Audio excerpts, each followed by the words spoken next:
ఇవాళ వాళ్ళు ఢిల్లీలో వేల మంది, ముంబైలో వేల మంది, హైదరాబాద్లో వేల మంది, నాసిక్లో వేల మంది, పూనాలో వేల మంది బయటికి వచ్చినారంటే కేవలం ఒక పరీక్షా పత్రం లీక్ అవ్వడం వల్ల కాదు. ఈ దేశంలో ఉన్న పరిస్థితి, ఈ దేశంలో మీరు చేస్తున్న మోసం వాళ్ళకు అర్థమైంది. 12 ఏళ్లుగా ఇంతకుముందు మాట్లాడిన పిల్లల మాటలు మీరు విన్నారు.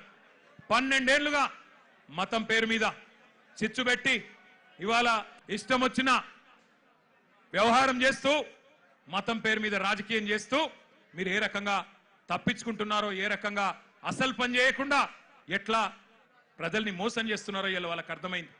మీరే కదా చెప్తిరి సంవత్సరానికి 2 కోట్ల ఉద్యోగాలు ఇస్తా అని చెప్తివి. 12 ఏళ్ళ మరి ఇప్పటికి 24 కోట్ల ఉద్యోగాలు రావాలి. వచ్చినాయా 24 కోట్ల ఉద్యోగాలు?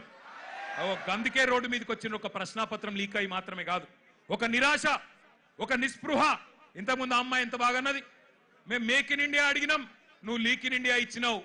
మేక్ ఇన్ ఇండియా ఎక్కడో పోయింది, లీక్ ఇన్ ఇండియా వచ్చింది, గిదా నువ్వు చెప్పింది అని చెప్పి ఆ అమ్మాయి ఎంత చక్కగా మాట్లాడింది మీరు విన్నారు. అట్లాగే ఇవాళ అడుగుతున్నారు జవాబుదారితనం. ఏమంటున్నారు? అయ్యా మీరు మంత్రులు అయినరు, ఎంపీలు అయినరు, మీరు పెద్ద ప్రధానమంత్రులు అయినరు, కానీ మేము మీ సీట్లు అడుగుతలేము. జవాబుదారీతనం. ఒక ప్రశ్నాపత్రం లీక్ అయితే దేశంలో మీరు ఇచ్చిన ఒక్క హామీ నెరవేరకపోతే మేము అడగద్దా, అడుగుడే తప్పైందా అని అంటా ఉన్నారు. వాళ్ళు న్యాయం అడిగితే మీరేం చేస్తున్నారు? రాజ్యం హింసకు దిగుతున్నది.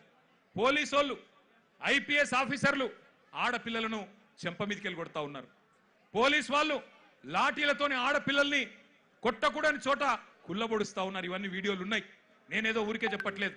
అందుకే ఇవాళ హైదరాబాద్ వేదికగా ఆ పిల్లల డిమాండ్లకు మద్దతుగా ఢిల్లీలో జరుగుతున్న జంతర్ మంతర్లో జరుగుతున్న దమన కాండకు వ్యతిరేకంగా మా నాయకుడు కేసీఆర్ గారి ఆదేశం మేరకు మొత్తం పార్టీ అంతా ఇక్కడికి వచ్చింది. వచ్చి ఆ పిల్లలకు సంఘీభావంగా అండగా, ఇందులో రాజకీయం లేదు, ఎలక్షన్లప్పుడు చూసుకుందాం రాజకీయం, ఆ రోజు ఎవరు ఎక్కడ కూర్చోవాలో ప్రజలు నిర్ణయిస్తారు. కానీ ఇవాళ మేము అడుగుతున్నది ఒకటే, ముందుగా ఎడ్యుకేషన్ మినిస్టర్ ధర్మేంద్ర ప్రధాన్ రాజీనామా చేయించండి. చేయించాలనే వాళ్ళు గట్టిగా చప్పట్లు కొట్టి చెప్పాల, గట్టిగా చప్పట్లు కొట్టాల. రెండోది, ఆ పిల్లల మీద పెట్టిన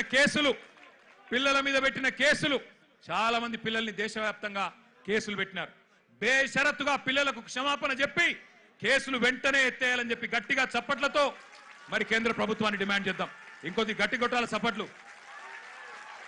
పిల్లల మీద పెట్టిన కేసులు, పిల్లల మీద పెట్టిన కేసులు, పిల్లల మీద పెట్టిన కేసులు